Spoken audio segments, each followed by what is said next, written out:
little bit of sun. Sure appreciate it, and thankful to dry out a little bit, be able to get some things done in the yard, and farmers planting, and we could get summer going here. Well, thanks for being here today, and I'd really like to thank those who knew that I was filling in and came anyway.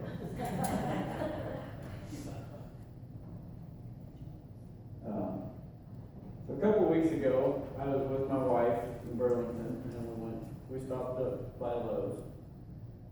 Now, for most people that's not real significant, but it's kind of a big deal for me. I spent most of the last 10 years running a small lumber yard in Pulaski, and I really didn't go to box stores.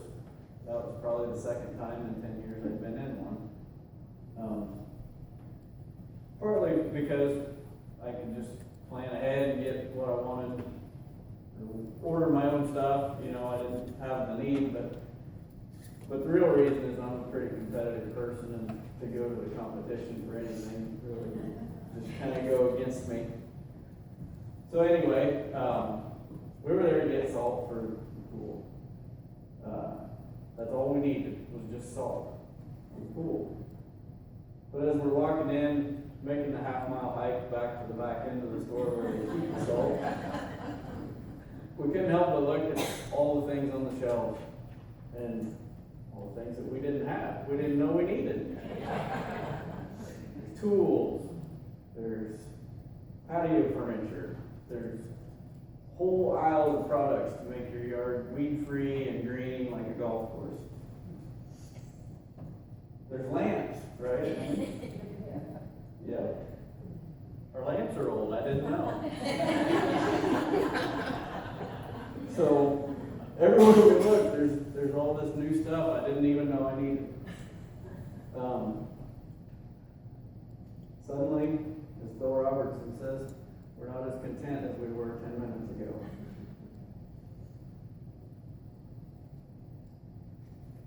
It's so easy to look around in stores or at someone else's life and see their possessions, and in our hearts and minds think, I want that, or I want what they have, or my life would be better if only it was like so-and-so's, or they have a better job than me, right? I wish my kids were as well behaved as theirs, or it must be nice to have their house. Besides the tools at Lowe's, my personal weakness is truck envy. I can do really well, mind my own business, and I'm happy with what I have, and then a shiny new pickup will catch my eye. Pretty soon I start looking on the internet, all the local dealership websites, trying to see if they've got anything. I look at my own pickup, I notice the rust spots. I hear all the rattles, squeaks, and lights that don't work, and things like that. Realize the dealerships don't have anything that I can afford that isn't as worn out as the one I have. So I look at Craigslist, and pretty soon it's turned into a full truck fever. Scrolling through, looking, trying to find the right one. After a wasted evening and my phone battery's dead, the fever finally breaks. I realize the one I have is good enough. It's all I need. I go fix whatever little nagging problem there is, and get back to being happy with what I already had.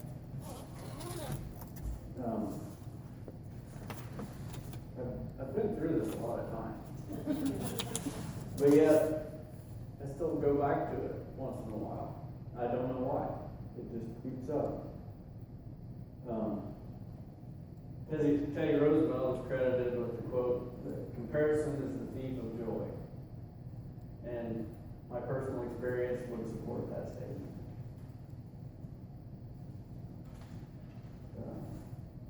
God warns us about this in the Bible. In fact, He made it the 10th commandment. Exodus 20, verse 17 says, You shall not covet your neighbor's house. You shall not covet your neighbor's wife, or his manservant or maidservant, his ox or his donkey, or anything that belongs to your neighbor. I'm sure if it was written again today, it would have been pick up some other side. Patio furniture and lamps. So he commands us not to covet. So God declared the act of coveting a sin.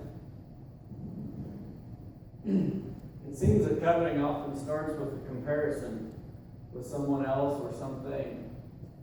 We let our eyes wander, and then we look back at ourselves or what we have, and we find it lacking. We see the rust spots, we hear the rattles or squeaks. And we stop appreciating what God has for us. We're not the only ones. It's not new. In the Old Testament, the Israelites fell into this trap too. If you want to turn, you got your Bibles with you, 1 Samuel 8. Samuel is nearing the end of his career of service to the Lord and to the people of Israel. He served as priest, prophet, and judge.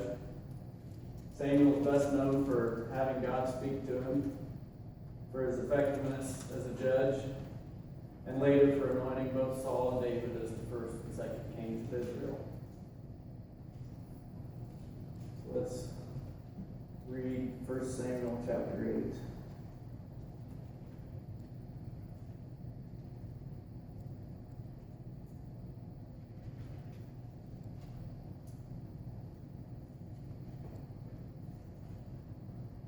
Verse 1. When Samuel grew old, he appointed his sons as judges for Israel. The name of his firstborn was Joel, and the name of his second was Abijah, and they served at Beersheba. But his sons did not walk in his ways. They turned aside after dishonest gain, and accepted bribes and perverted justice. So all the elders of Israel gathered together and came to Samuel at Ramah. They said to him, "You are old, and your sons do not walk in your ways. Now appoint a king to lead us, such as all the other nations have." But when they said, "Give us a king to lead us," this displeased Samuel. So he prayed to the Lord. And the Lord told him, "Listen to all that the people are saying to you. It is not you they have rejected, but they have rejected me as their king. As they have done from the day I brought them up out of Egypt until this day, forsaking me and serving other gods, so they are doing to you. Now listen to them, but warn them solemnly, and let them know what the king who will reign over them will do." So they looked at their neighbors, saw they had kings, and thought, "We need a king too." Samuel told all the words of the Lord to the people who were asking him for a king. He said, "This is what the king who will reign over you will do. He will take your sons and make them serve with his chariots and horses, and they will run in front of his chariots. Some he will assign to be commanders of thousands and commanders of 50s, and others to plow the ground and reap his harvest, still others to make weapons of war and equipment for his chariots. He will take your daughters to be perfumers and cooks and bakers. He will take the best of your fields and vineyards and olive groves and give them to his attendants. He will take a tenth of your grain and of your vintage and give it to his officials and attendants. Your men servants and maidservants and the best of your cattle and donkeys he will take for his own use. He will take a tenth of your flocks, and yourselves will become his slaves. When that day comes, you will cry out for relief from the king you have chosen, and the Lord will not answer you in that day." Samuel warned them. But the people refused to listen to Samuel. "No," they said, "we want a king over us. Then we will be like all the other nations, with a king to lead us and to go out before us and fight our battles." When Samuel heard all that the people said, he repeated it before the Lord. The Lord answered, "Listen to them and give them a king." Then Samuel said to the men of Israel, "Everyone go back to his town." So the thing that people are asking for is a king to go out ahead of them and fight their battles, to lead them. But all along they've had God to do that. They didn't have a king who was going to take from them, take their sons and put them in their military, take his daughters and put them in their service, take their fields and vineyards, tax them. Like God told Samuel that it's not him that they've rejected God. Israel had it made. They saw the, sorry, take the line. God was their king, but they wanted to be like their neighbors.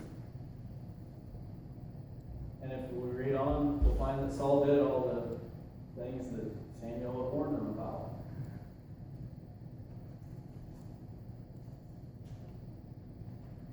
He gave them what they wanted, what they thought they wanted, but if they'd just been content with what they had, life would have been a lot better for them.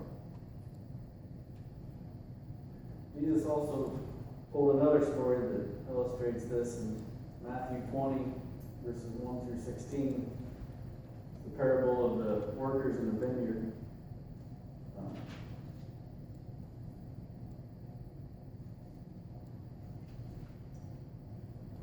Jesus said, "For the kingdom of heaven is like a landowner who went out early in the morning to hire men to work in his vineyard. He agreed to pay them a denarius for the day and sent them into his vineyard." That would have been, at the time, a denarius was the daily wage for a laborer, so they had agreed upon.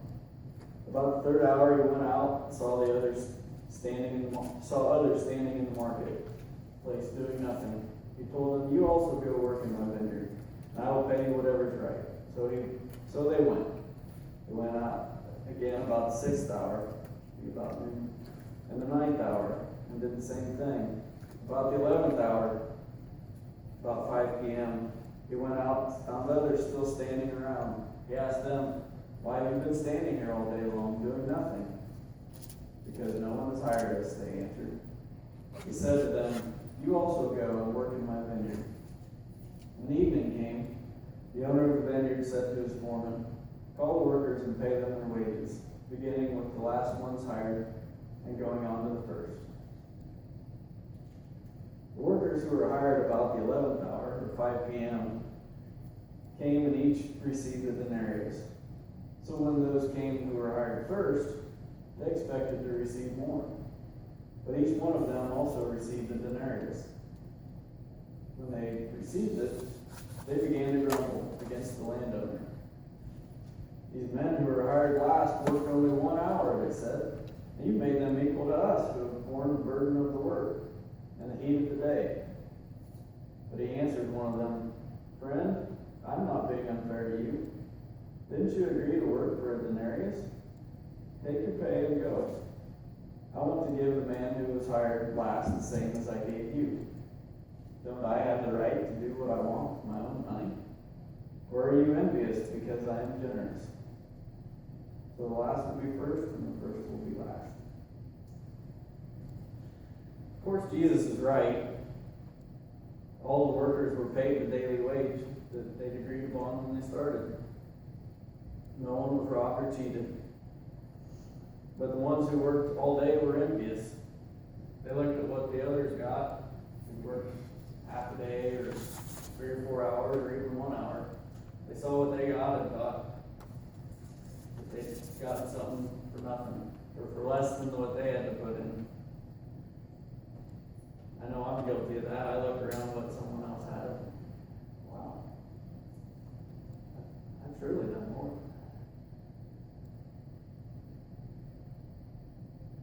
The workers who worked all day were happy until they compared themselves with others.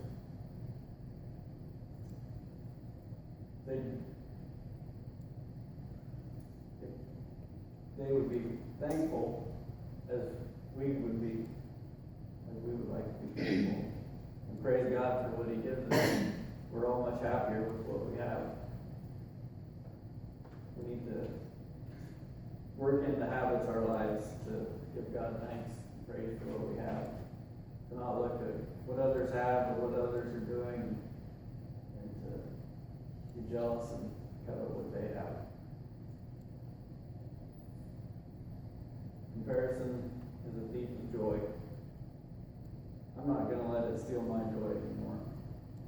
Don't let it steal yours either. Amen.